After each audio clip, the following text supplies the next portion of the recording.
এটা এটা কি? এটা এটা কার হাত? এই দেখেন, আপনার শেষ দেখা। গত পর্বের র্যান্ডম শাউট আউটের বিজয়ীরা হচ্ছেন মধুমিতা দাস, প্রিয়া পাত্র, রাজেশ, শুভজিৎ মণ্ডল এবং Subrata Jana. Congratulation to all of you. আপনিও যদি চান আপনার নাম আমরা পরবর্তী গল্পের শুরুতে মেনশন করি, তাহলে এখনই আমাদের চ্যানেলটি সাবস্ক্রাইব করে কমেন্টসে আপনার নাম লিখে ফেলুন। ভাগ্যবান হলে আপনি হতে পারেন আমাদের পরবর্তী গল্পের র্যান্ডম শাউট আউটের বিজয়ী। এর আগের গল্পটি 221B Harrison road audio story channel দিয়েছে।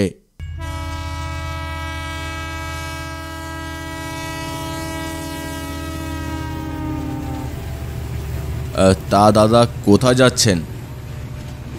আমি যাচ্ছি শিমুলডাঙ্গা। আপনি কতদূর? শিমুলডাঙ্গা? সেখানে বুঝি মানুষও থাকে? আমি তো জানতাম ওই অঞ্চলে শুধু জঙ্গল আর জীবজন্তুর বাস। মানুষ আবার কোথায় থাকে না? হ্যাঁ, পৃথিবীর যেই প্রান্তেই যান, মানুষের চিহ্ন সেখানেই রয়েছে। তা ঠিক বলেছেন। আমি যাচ্ছি পিরোজপুর। আপনার তো স্টেশন আর বেশি দূর নয়, আর ঘন্টা দুয়েক লাগবে। এই মাঝরাতে বাড়ি ফিরবেন কিভাবে? আমার তো বাড়ি ফিরতে ফিরতে দিনের আলো ফুটে যাবে।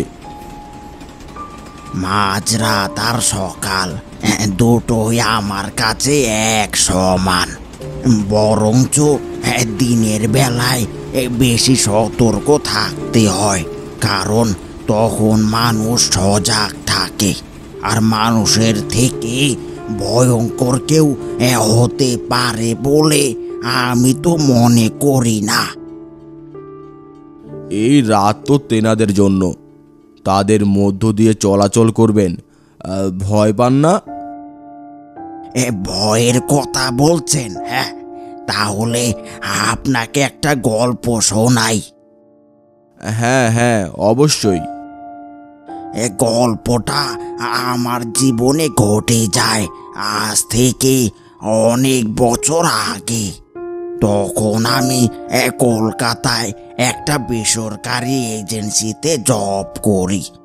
আমাকে পুরুলিয়ার এক প্রত্যন্ত গ্রাম তালদিঘিতে বদলি করা হয়। সকাল 9টার ট্রেনটা ধরার জন্য 8টার মধ্যে ব্যাগপত্র গুছিয়ে বেরিয়ে পড়লাম স্টেশনের উদ্দেশ্যে। যথারীতি ট্রেনটা চলে আসায় ট্রেনে উঠে বসলাম। ট্রেনটা চলতে শুরু করলো। বেশ লম্বা জার্নির পর রাত 11:15টার দিকে স্টেশনে গিয়ে নামলাম। স্টেশনে নামতেই আমি অবাক হয়ে চেয়ে রইলাম। পুরো স্টেশন জুড়ে খা খা করছে। ট্রেন থেকে এই স্টেশনে নামা একমাত্র ব্যক্তি আমি। ট্রেনটা চলে যাওয়ার পর পুরো স্টেশনে এক অদ্ভুত নিস্তব্ধতা ছেয়ে গেছে। স্টেশনের ভিতরে একটা কক্ষ থেকে হ্যারিকেনের আলো জ্বলতে দেখে সেদিকে এগিয়ে যাই। কেউ আছেন? ভেতরে কেউ আছেন? কে ডাকছে বাইরে? একটু শুনবেন, আমি এই লাস্ট ট্রেনটার যাত্রী। স্টেশন মাস্টার নিজের কক্ষ ছেড়ে বাইরে বেরিয়ে এলেন। কে আপনি? কোথা থেকে এসেছেন? হ্যাঁ, আমি খগেন, একটা বেসরকারি এনজিওতে চাকরি করি। সেখান থেকেই বদলি হয়ে এখানে এসেছি। তা কোথায় যাবেন আপনি? হ্যাঁ, তালদিঘির গ্রামে যাব। সেখানে অফিস থেকে কোয়ার্টারে থাকার ব্যবস্থা করা হয়েছে। আমার মুখ থেকেই গ্রামের নামটা শুনে মাস্টারমশাই যেন আঁতকে উঠলেন। তার চোখে মুখে বিষণ্ণতার ছাপ স্পষ্ট। আপনি তালদিঘি গ্রামে যাবেন? তাহলে তো আপনাকে তুরাগ নদী পার হতে হবে। আর এই রাতে তুরাগ নদীতে চড়ে বেড়ানো মৃত্যুর সাথে পাঞ্জা লড়ার সমান।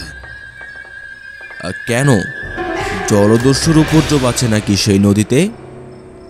সেই নদীতে কোনো জীবন্ত মানুষের বাস নয়, সেখানে বাস করছে কিছু অতৃপ্ত আত্মারা। ভূত প্রেতের ভয় আমার কোনো কালেই ছিল না। তাদের অস্তিত্ব আছে বলে আমি মনে করি না। ঠিক আছে, আপনার যা ইচ্ছে। কেউ জেনে শুনে মরতে চাইলে আমার তাতে কি করার? হ্যাঁ, স্টেশন মাস্টারের কাছ থেকেই তুরাগ নদীর পথটা জেনে নিয়ে সেদিক বরাবর হাঁটা শুরু করলাম। কিছু দূর হাঁটতেই নদীর ঘাটে পৌঁছে গেলাম। ঘাটে গিয়ে দেখি কোনো নৌকো সেখানে নেই। নদীর মাঝেও কোনো জেলের নৌকা চোখে পড়ল না। আমি হাঁক জুড়ে দিলাম, ও মাঝি ভাই, কেউ আছেন? কোনো উত্তর পেলাম না। আমার কণ্ঠেশ্বরই বাড়ি খেয়ে আমার কাছেই বারবার ফিরে আসতে লাগলো। চারপাশ থেকে হঠাৎ কতগুলো শেয়াল ডেকে উঠল। বেশ কিছুক্ষণ দাঁড়িয়ে এদিক ওদিক তাকিয়ে কোনো নৌকো পাওয়া যায় কিনা দেখতে থাকলাম। রাত তখন প্রায় 12টা। এই সময় কোনো খেয়া পাবো না এটাই স্বাভাবিক ভেবে আবার স্টেশনের দিকে রওনা হতে লাগলাম। রাতটা সেখানে একটা ব্রেঞ্চে কাটিয়ে দিব ভেবে। হঠাৎ একটা কণ্ঠস্বর আমার কানে ভেসে এলো, ও দাদা বাবু, কোথায় যাবেন? নৌকোর মধ্যে একজন শুকনো খড়খড়ে চেহারা লোক এবং তার পাশে একটা অল্প বয়সের ছেলে বসে আছে। আমি ওপারে যাব মাঝি ভাই, আমায় নিয়ে যাবে? নিয়ে যাব বলেই তো আপনার হাঁক পেয়ে নৌকা নিয়ে ছুটে আসলাম। তবে আপনার হাঁকটা আমি না, আমার ছেলে শুনতে পেয়েছে। ও না থাকলে আপনার আজ ওপারে যাওয়াই হতো না। আপনাদের যে কি বলে ধন্যবাদ জানাবো। বাবু, আমার নৌকাতে উঠে পড়েন। আমি তার নৌকাতে উঠে বসলাম। মাঝি নৌকাটা বাইতে লাগলো। কিছুক্ষণের নিস্তব্ধতা ভেঙে মাঝি বলে উঠল, তা বাবু, আপনি থাকেন কোথায়? এখানে তো এর আগে দেখেছি বলে মনে হয় না। আসলে এই গ্রামে আমি আজই প্রথম। চাকরির ক্ষেত্রে তালদিঘি গ্রামে যাচ্ছি। তা আপনি কি সব সময় এই রাতেই নৌকা চালান? আর আপনার ছেলে এত রাতে আপনার সাথে? আমি এই রাতেই নৌকা চালাই, এটাই আমার সময়। আমার ছেলে আমার সাথেই থাকে, আমি ছাড়া ওর আর কেউ নেই। এত রাতে খেয়া চালান, ভয় লাগে না আপনার? স্টেশন মাস্টার তো বলল এই নদীতে নাকি রাতের বেলায় তেনাদের বাস। এসব কিছু জানার পরেও এই নদীতে কেন এলেন? যদি কাল সকালের সূর্য না দেখতে পান? হঠাৎ তার এমন কথায় বিস্মিত হলাম। তার কথায় যেন প্রশ্নর থেকেও বেশি রহস্য ছিল। ভূতপ্রেত কখনোই আমার ভয়ের কারণ হতে পারেনি। যাকে চোখে দেখা যায় না তাকে আবার কিসের ভয়? খেয়াটা তখন নদীর মাঝ বরাবর। হঠাৎ একটা বাতাস সব কিছু যেন ওলটপালট করে দিতে লাগলো। নদীর স্রোত যেন এক একটা পর্বতের সমান হয়ে আছড়ে পড়ছে। আর তার সাথে একটা বীভৎস পচা গন্ধ নাকে ভেসে আসতে লাগলো। এমন পচা গন্ধ যে টিকে থাকা মুশকিল হয়ে পড়েছে। হঠাৎ হঠাৎ কি হচ্ছে? আর এই পচা গন্ধ কোথা থেকে আসছে? কোনো কুকুর বেড়াল মারা গেছে নাকি? মাঝি কোনো উত্তর দিল না। মাঝির পাশে বসে থাকা মাঝির ছেলে এবার বলে উঠল, কোনো পচা মানুষের গন্ধ তো হতে পারে বাবু। এই প্রথম তার গলার সুর শুনতে পেলাম। গলার সুরটা যেন খ্যানখ্যানে একটা সুর। তার গলার সুর যেন কানে গিয়ে আঘাত করলো। তোমাকে তো দেখতে পারছি না, এই অন্ধকারে খাপটি মেরে বসে আছো কেন? আমায় দেখবেন? আমাকে দেখার পর ঠিক থাকতে পারবেন তো? কেন, তোমার কি 4টি চোখ আর 2টো নাক নাকি? এর থেকেও ভয়ানক। হঠাৎ নৌকোটার নিচে চোখ পড়ল। দেখলাম একটা হাত। হাতের মাংসগুলো সব ক্ষয়ে ক্ষয়ে পড়ে গেছে। কঙ্কালের সাথে অল্প কিছু মাংস লেগে রয়েছে। হাতটা আস্তে আস্তে পানি থেকে উপরের দিকে উঠে আসতে চাইছিল। আমি দেখে সজোরে ডেকে উঠলাম, এটা এটা কি? এটা কার হাত? মাথা উঠিয়ে সামনের দিকে তাকাতেই শরীরের রক্ত বরফে পরিণত হলো। আমি এতক্ষণ যাদের সাথে ছিলাম তাদের আগের রূপ আর নেই। তাদের দুজনের রূপ পরিবর্তন হয়ে এক ভয়ঙ্কর রূপের রূপান্তর হয়ে গেছে। মাঝির 2টো চোখের জায়গায় জমা পচা রক্ত, আর সেগুলো গড়িয়ে গড়িয়ে নিচে পড়ছে। মুখের মধ্যে অসংখ্য কাটা দাগ।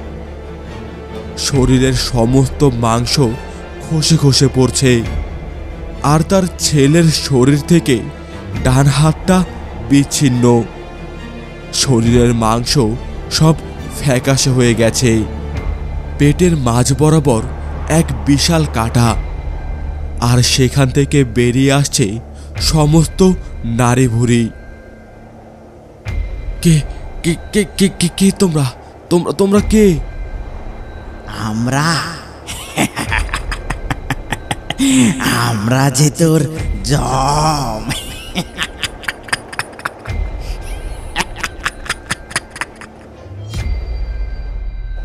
আমাকে দেখতে চেয়েছিলেন না? এই দেখেন আপনার শেষ দেখা। আমায় আমায় ছেড়ে দাও, আমায় মেরো না। তোমাদের কাছে আমার জীবন ভিক্ষা চাইছি, ভিক্ষা চাইছি। হঠাৎ আকাশে একটা বাজ পড়ল। তার সাথে আমার 2টো চোখ বন্ধ হয়ে গেল। এরপর আমার আর কিচ্ছু মনে নেই। সকালে যখন চোখ খুললাম দেখি আমায় অনেক মানুষ ঘিরে রেখেছে।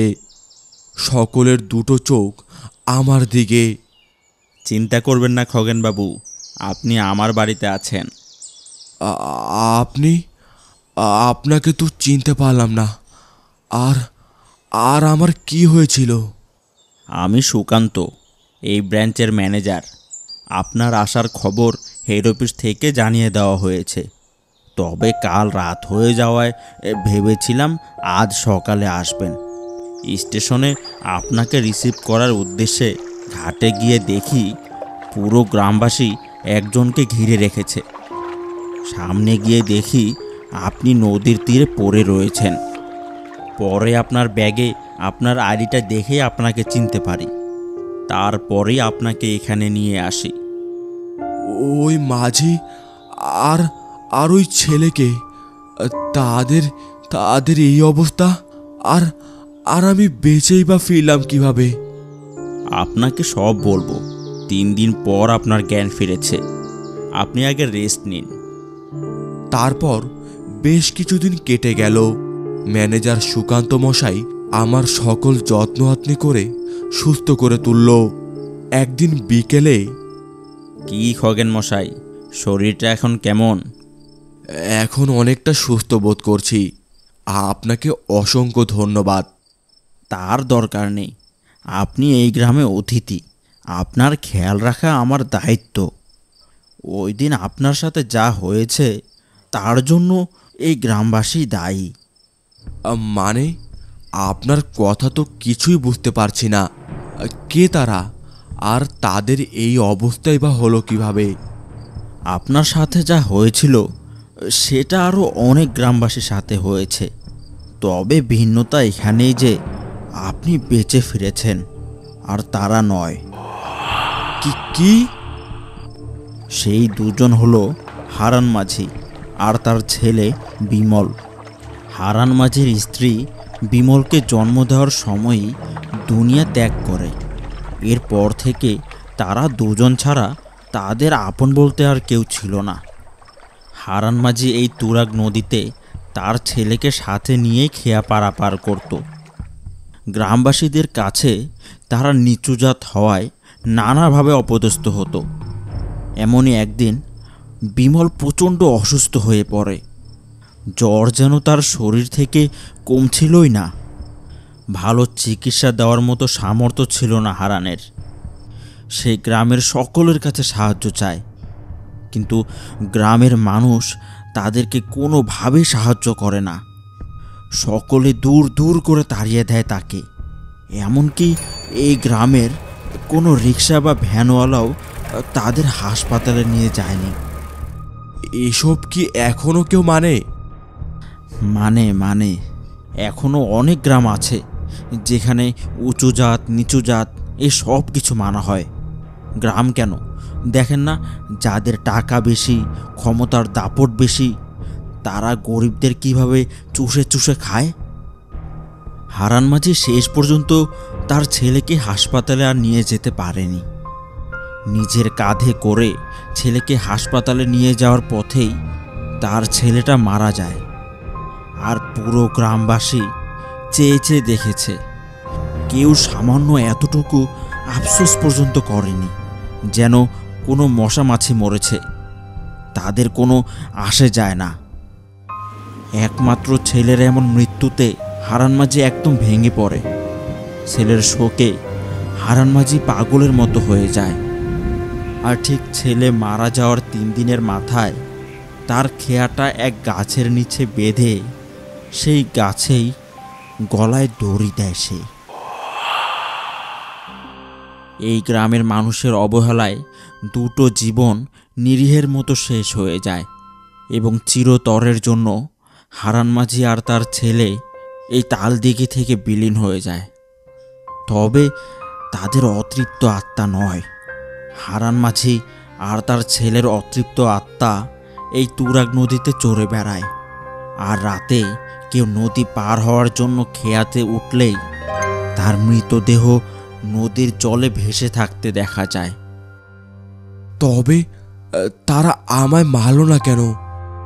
হারান মাঝি কোনো নিরীহ লোকের ক্ষতি করে না, শুধু যাদের কারণে তার ছেলের প্রাণ চলে গেছে তাদের সকলকে এক এক করে মারছে হারান মাঝি। ম্যানেজার বাবুর কথা শুনে আমার ভেতরটা যেন আটকে উঠল। চোখ দুটো ছলছল করে উঠল আমার।